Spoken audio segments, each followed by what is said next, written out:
the Super Bowl halftime show is a humongous event, generating its own sponsorship, with performers anxious for the opportunity to perform in front of a captive and massive audience. Yet, Rihanna and others turned down invitations to perform at today's game.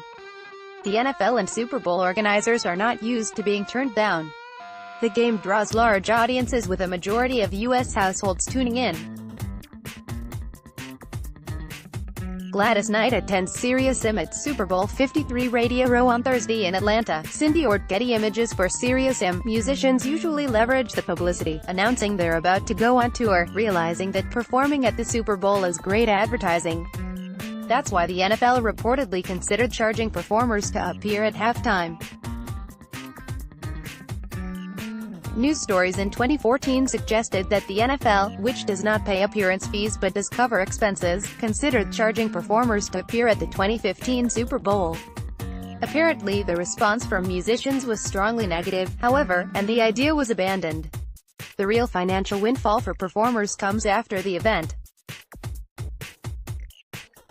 Tracking data shows that performers normally see more sales and downloads of their music soon after the game. But, halftime shows have also featured regrettable public displays. Consider Janet Jackson's wardrobe malfunction in 2004. The NFL would prefer to avoid controversy during the game. The subsequent halftime performers, in 2005 and 2006, were Paul McCartney and the Rolling Stones. Going with classic rock acts for a while was seen as less contentious. However, we are seeing more political statements recently, such as when Beyoncé performed in 2016, which had elements of the Black Panther Party in it. In 2017, the halftime show featured Lady Gaga. The anticipation of her making a political statement at a volatile time in U.S. politics was intriguing. Given that she is ideologically opposed to U.S. President Donald Trump, many were questioning whether Lady Gaga would be able to avoid saying anything when in the spotlight.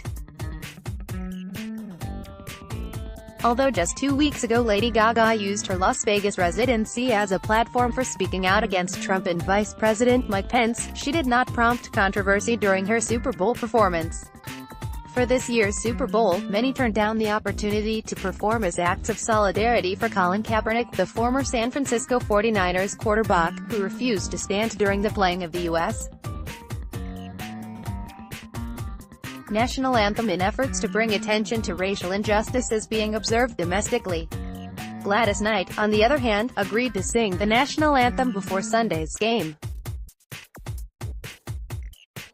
She has been constantly defending herself for agreeing to do so. And Maroon 5, the headline halftime performers, had their Super Bowl press conference cancelled by the NFL to avoid controversy. Formerly, it was an easy decision for entertainers about whether to perform at the big game. Yet, reflecting a larger business phenomenon, brands, including human brands, are increasingly expected to express their values and take sides on polarizing issues. The NFL should also consider doing so. Timothy DeWerst is Associate Professor, Department of Marketing and Consumer Studies, College of Business and Economics, at the University of Guelph. Report and air journalistic standards about the star when it comes to expert advice. Come to US. New NEWSLETTERADVICESIG and up.